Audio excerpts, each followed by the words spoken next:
Welcome back, dear students. This is Arthur Sharma. Today I am going to explain the next topic of chapter Why do we fall in for class 9th. आज का हमारा topic next disease that is the rabies और hydrophobia. आज की disease हमारी काफ़ी interesting है क्योंकि आज हमें ऐसी डिजीज के बारे में पता लगना है जिसमें किसी पेशेंट को या इन्फेक्टेड पर्सन को हाइड्रोफोबिया हो जाता है। हाइड्रो मीन्स होता है वाटर, फोबिया मीन्स होता है फियर और डर। ऐसी डिजीज जिसमें इन्फेक्टेड पर्सन को वाटर से फियर या पानी से डर लगना स्टार्ट हो जाता है या वो पानी से डरने लगता है, तो ऐसी डिजीज को आज हम स्टडी करने वाले हैं। इसलिए आज की डिजीज हमारी काफ़ी इंटरेस्टिंग है। मैंने आपको से पहले भी कहा है कि आज की डिजीज हमारी इंटरेस्टिंग है। रीजन क्या है, यहाँ पर हम एक्चुअल कंडीशन पता करने वाले हैं कि वाकई में क्या कोई ऐसी डिजीज होती है जिसमें कोई पेशेंट वाटर को देखकर उससे उसको फियर लगने लगता है, वो उसको देखकर भागने लगता है। सपोज कीजिए वो पेशेंट कहीं जाता है और वो कहीं रिवर या पॉन्ड्स को देखता है, तो उस केस में क्या वो उस जगह से भागने लगेगा या फिर कंडीशन कुछ और है। ठीक है ना। तो आज की डिजीज में हमें यही पता करना है कि हाइड्रोफोबिया का एक्चुअल मीन्स क्या है, क्या ये रेबीज है, ये डिजीज कैसे स्प्रेड होती है। तो रेबीज हमारी एक रैबिट और मैट जो मैमल्स होते हैं लाइक डॉग, मंकी, रैबिट और कैट, इनके बाइट करने से फैलती है। ठीक है ना। ये हमारी एक वायरल डिजीज होती है, वायरस से होने वाली डिजीज है जिसका वायरस होता है रेबीज वायरस और also known as the lyssa virus. अब क्या होगा, अगर हम किसी इन्फेक्टेड मैमल्स को देखते हैं, इन्फेक्टेड डॉग, कैट, मंकी या रैबिट को देखते हैं, तो उसको आइडेंटिफाइड कैसे करेंगे कि वाकई में भाई ये इन्फेक्टेड है या नहीं है। देखिए पहले एनिमल्स का इन्फेक्टेड होना जरूरी है। अगर वो हमारा एनिमल डॉग, सपोज कीजिए डॉग के केस में लेके चलते हैं, क्योंकि मोस्टली डॉग से ही हमारी ये डिजीज क्या होती है, स्प्रेड होती है। वैसे तो मैमल्स से भी होती है कई सारे, आपके जैसे मैंने एग्जाम्पल दिए हुए हैं। तो हम एक डॉग का एग्जांपल लेके चलते हैं कि डॉग से ये डिजीज हो रही है, तो डॉग से हम कैसे आइडेंटिफाइड करेंगे भाई कि ये डॉग इन्फेक्टेड है या इस डॉग को रेबीज है। अगर ये हमें बाइट करता है या दूसरों को बाइट करेगा तो ये रेबीज को स्प्रेड करेगा। तो एक छोटा सा आप उसमें सिम्टम्स देख सकते हैं। अगर कोई आपका मैड डॉग है या रैबिट आपका डॉग है, तो उसमें देखिए कि सलाइवेशन कैसा हो रहा है। मतलब कि अगर वो इन्फेक्टेड होगा तो उसके माउथ से काफी लार्ज अमाउंट में एक्सेसिव आपका सलाइवा सेक्रेट होता है। तो हम उसके सलाइवेशन को देखकर पता कर सकते हैं that is infected with the rabies virus. Clear है। और अगर वो किसी को काटता है या किसी को बाइट करता है तो ये इजीली इस वायरस को उस पर्सन में स्प्रेड करेगा। क्लियर है कि नहीं है। तो now we discuss the disease that is the rabies or the hydrophobia. As we know that it is a viral disease. It is a viral disease. ये हमारी वायरस से होने वाली डिजीज है। ठीक है ना। इसका जो पॉजिटिव एजेंट है, positive agent means positive agent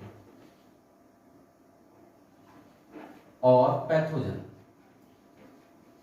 अगर इसका पॉजिटिव एजेंट और पैथोजन को देखें तो हमें जैसा मालूम है वायरल डिजीज है, इसका पैथोजन है हमारा रेबीज वायरस, रेबीज वायरस और also known as lyssa virus. That is the positive agent और रेबीज। ये हमारा रेबीज का पॉजिटिव एजेंट है। अब इसका कम्युनिकेशन कैसे होता है, कैसे ये डिजीज हमारी स्प्रेड होती है। तो अभी मैंने बात की थी कि जब कोई हमारा रैबिट मैमल बाइट करता है तो उससे ये इन्फेक्शन हमारा फैल जाता है। तो the bite of a rabbit और mad dog, cat, monkey or rabbit may cause rabies disease। तो अगर कोई हमारा रैबिट और मैट डॉग, कैट, मंकी या फिर हमारा रैबिट बाइट करता है तो ये हमारा क्या करता है बेटा, रेबीज को स्प्रेड करने का काम करता है। मतलब रेबीज डिजीज को क्या करेगा, ये हमारा स्प्रेड करने का काम करता है। ये जो आपका वायरस है, जो जिसको हमने रेबीज वायरस और लाइजा वायरस कहा है, this virus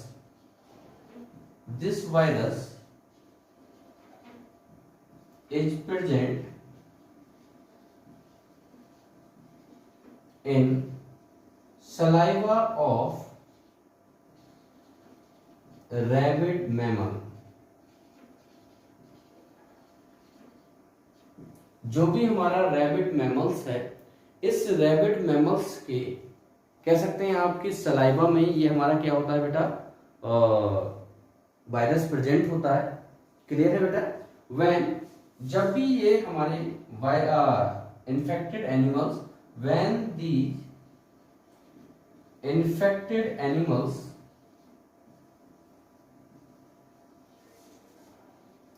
bite to a person, they spread this virus into blood stream of this person। चलिए देखिए बेटा, इन्फेक्शन कैसे हुआ। इन्फेक्शन हमारा हुआ जब हमारे किसी रैबिड एनिमल्स ने, जो कि ऑलरेडी हमारा रेबीज से इन्फेक्टेड था, जो कि एक्सेसिव सलाइवेशन शो कर रहा था, जिसके माउथ से एक्सेसिव सलाइवा का सेक्रेशन हो रहा था, इस इन्फेक्टेड एनिमल्स ने जब किसी पर्सन को बाइट किया तो उस पर्सन में इसके सलाइवा के थ्रू ये जो वायरस था, रेबीज वायरस था, ये इसमें स्प्रेड हो गया और अब ये इस पर्सन को क्या करेगा बेटा, डिजीज कॉज करना स्टार्ट कर देगा। क्लियर है बेटा?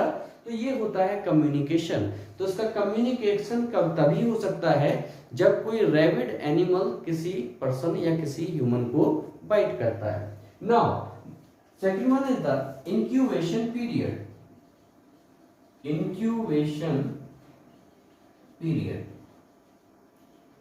अब ये इंक्यूबेशन पीरियड क्या होता है बेटा? देखिए, मैंने आपको लास्ट वीडियो में भी बताया था। सपोज कीजिए ये कोई आपका पर्सन है जिसमें कोई पैथोजन एंटर करता है।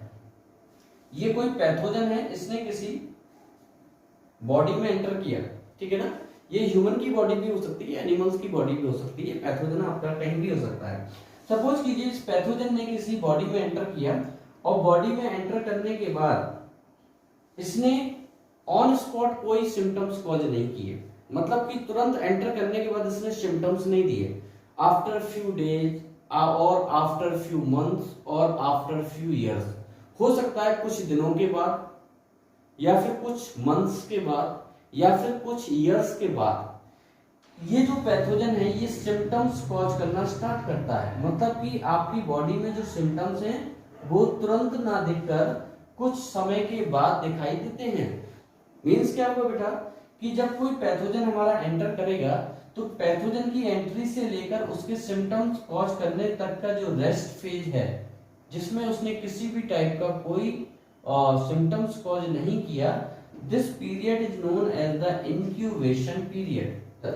अगर हम बात करते हैं रेबीज वायरस की, तो रेबीज वायरस का जो इंक्यूबेशन पीरियड होता है दैट इज 1 to 3 months। अगर हम इसका देखकर चलते हैं बेटा इंक्यूबेशन पीरियड क्या है, तो मींस क्या हुआ, अगर कोई रैबिड एनिमल हमको बाइट करता है तो 1 मंथ से लेकर 3 मंथ्स के बीच में कोई सिम्टम्स नहीं आएंगे, क्योंकि ये इसका इंक्यूबेशन पीरियड है। इसके बाद हमें क्या होंगे, कई सारे सिम्टम्स आने स्टार्ट हो जाते हैं और ये सिम्टम्स हमारे शो करते हैं कि हम इन्फेक्टेड हो चुके हैं। क्लियर है यहाँ तक? नाउ अगर किसी को रेबीज हो गया है तो वो कई सारे सिम्टम्स शो करता है। कई सारे क्या होगा, ये सिम्टम्स शो करेगा। Now we discuss the symptoms of rabies. First one is the severe headache. Severe headache.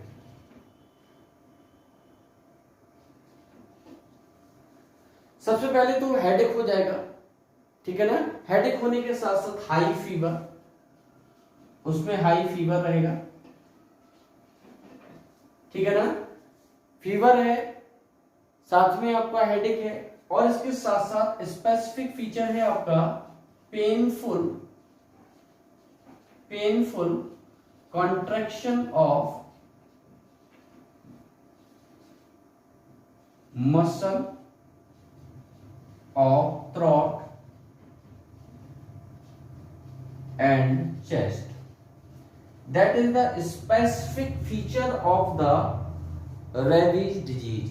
क्या हुआ, जब रेबीज हो जाता है और after 1 to 3 month symptoms cause होने स्टार्ट हो जाते हैं, तो सबसे हमारा जो स्पेसिफिक फीचर है that is the painful contraction of the muscles of throat and the chest.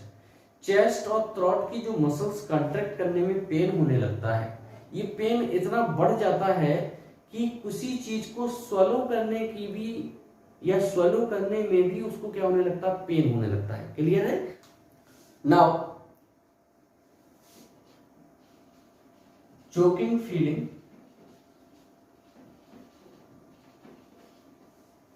ऐसा लगता है कुछ फंसा हुआ है, ठीक है ना।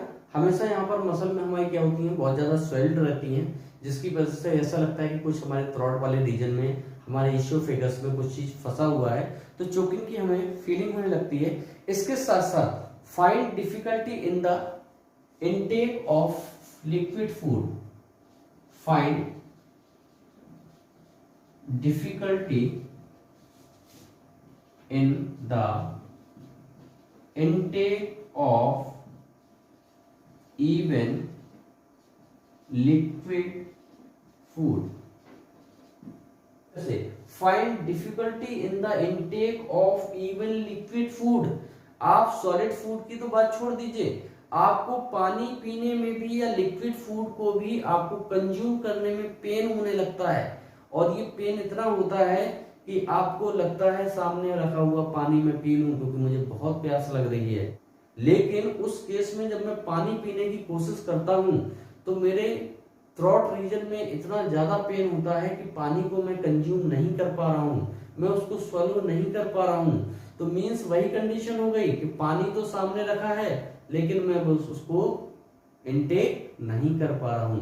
That mean this condition is known as the hydrophobia. इस कंडीशन को हमने हाइड्रोफोबिया कहा, क्योंकि मैं पानी पीना चाहता हूं, मुझे बहुत कस के प्यास लगी हुई है, लेकिन मैं जब उस पानी को पीना चाहता हूं और उसको अंदर स्वेलो करना चाहता हूं, उसको इनटेक करना चाहता हूं, तो मेरे थ्रोट में इतनी ज्यादा मसल्स पेन कर रही हैं कि मैं उस पानी को अंदर नहीं ले जा पा रहा हूं। That condition is the hydrophobia. Clear हुआ बेटा ना।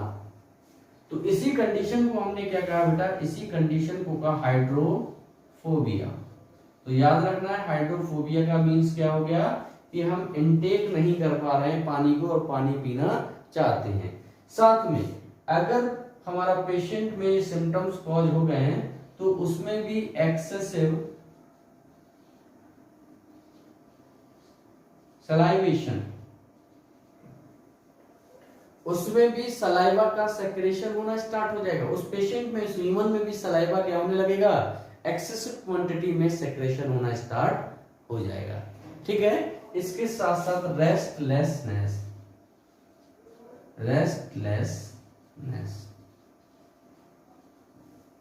उसको कहते हैं ना बैठकर चैन मिलेगा, ना लेटकर चैन मिलेगा, ना खड़े होकर चैन मिलेगा, वो हमेशा रेस्टलेसनेस रहेगा। क्लियर है। तो these are the symptoms of the rabies. Now we discuss the prevention. देख लेते हैं बेटा प्रिवेंशन क्या है इसकी। तो हमें मालूम है ये हमारे क्या है, एक रैबिट एनिमल से होने वाली डिजीज है, ठीक है ना। तो हमें सबसे पहले तो इसी को क्या करना है, प्रिवेंट करना है।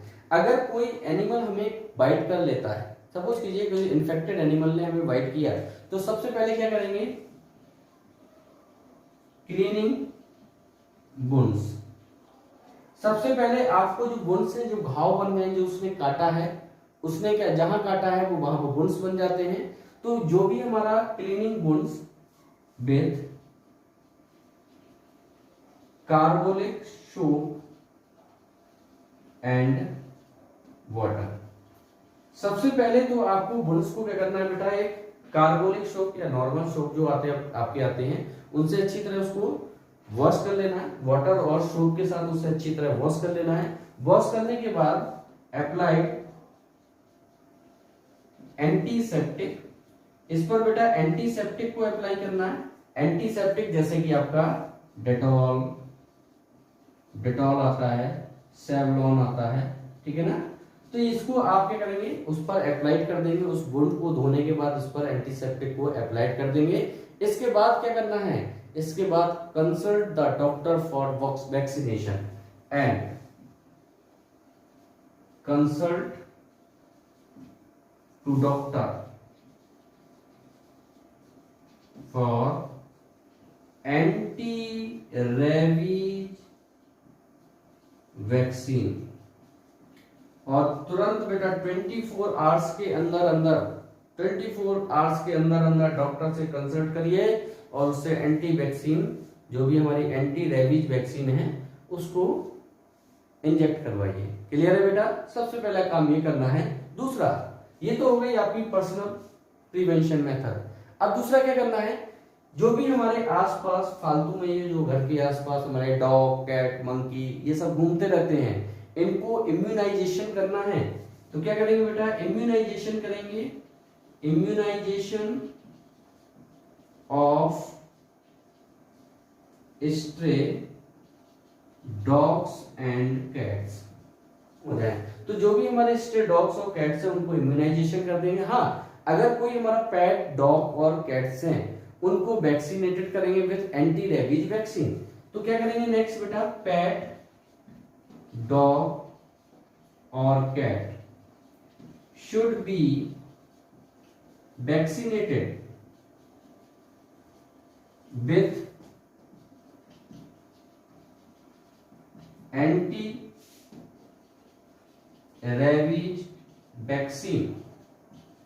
घर में जो पालतू हमारे डॉग और कैट हैं उनको समय समय पर एंटी रेबीज की वैक्सीन हम लगवाते रहेंगे, ताकि वो कभी खेलते खेलते काट लेते हैं तो ऐसा ना हो, हम ध्यान ना दें और हमें क्या हो, आफ्टर 1 और 3 मंथ के बाद सिम्टम्स कॉज होना स्टार्ट हो जाए। तो उनको हमेशा क्या करना है बेटा, एंटी रेबीज वैक्सीन लगवाते रहना है, ताकि पॉसिबिलिटी जितनी हो सके उतनी हमारी कम हो जाए। नेक्स्ट हमारा, जो भी हम देखें कि हमारे आसपास कोई ऐसा डॉग या कैट घूम रहा है जो कि मैड हो चुका है, रैबिड है और वो एक्सेसिव सलाइवेशन कर रहा है, तो बेटा उसका एक ही हमारा सॉल्यूशन है कि उसको मार दिया जाए, क्योंकि उसका कोई ट्रीटमेंट पॉसिबल नहीं है। तो उसको मारना ही सही है। अगर आप उसको नहीं मारेंगे तो वो जो उसके सामने आएगा वो उसको क्या करेगा, बाइट करेगा और उनको इन्फेक्टेड करना स्टार्ट कर देगा। तो रैबिड एनिमल्स जो भी हैं, जो आपके आसपास कोई रैबिड एनिमल्स दिखाई दे रहा है जो एक्सेसिव क्या कर रहा है, सलाइवेशन कर रहा है, rabid animals should be killed. इनको क्या कर देना है बेटा, मार देना चाहिए। अगर आप नहीं मारेंगे तो ये दूसरों को काटता रहेगा और उनको इन्फेक्शन करता रहेगा। तो दीज आर द प्रिवेंशन या preventive measures to cure the rabies. इनको हमें ध्यान में रखना है, ठीक है ना, और इनसे हमें क्या करना है, अपने आप को प्रोटेक्ट करना है। Now we discuss the treatment. Suppose कीजिए किसी डॉग ने हमें, किसी इन्फेक्टेड एनिमल ने या डॉग ने हमें बाइट किया है, पॉसिबिलिटी है कि हमें रेबीज हो सकता है। तो उस केस में हम ट्रीटमेंट क्या करेंगे। तो जो रेबीज का आपका ट्रीटमेंट है, ये ट्रीटमेंट सबसे पहले हमारे लुईस पाश्चर साइंटिस्ट ने दिया था और इस ट्रीटमेंट को हम कहते हैं बेटा पाश्चर ट्रीटमेंट। तो रेबीज ट्रीटमेंट विथ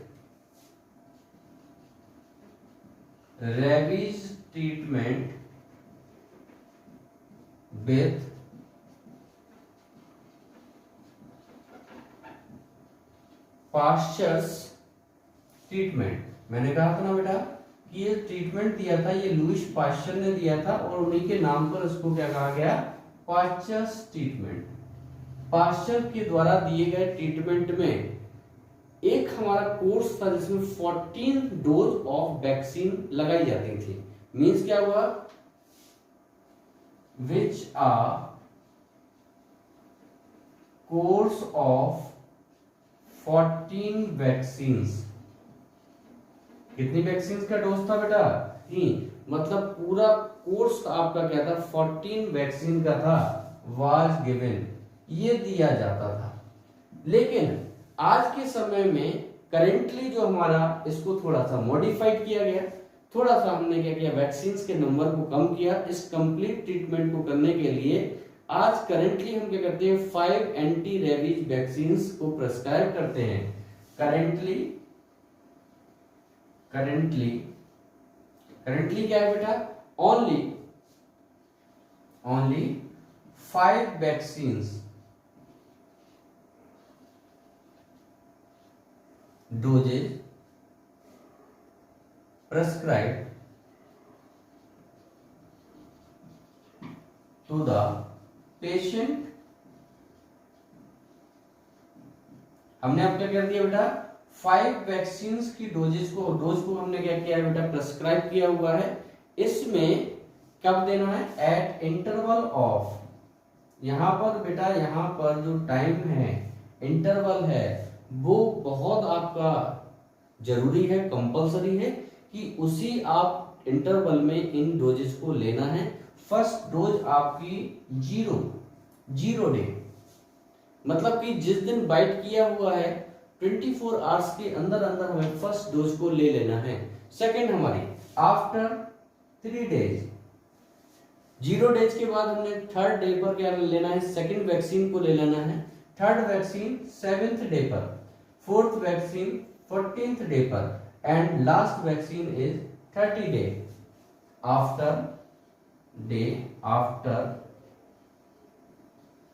बाइट।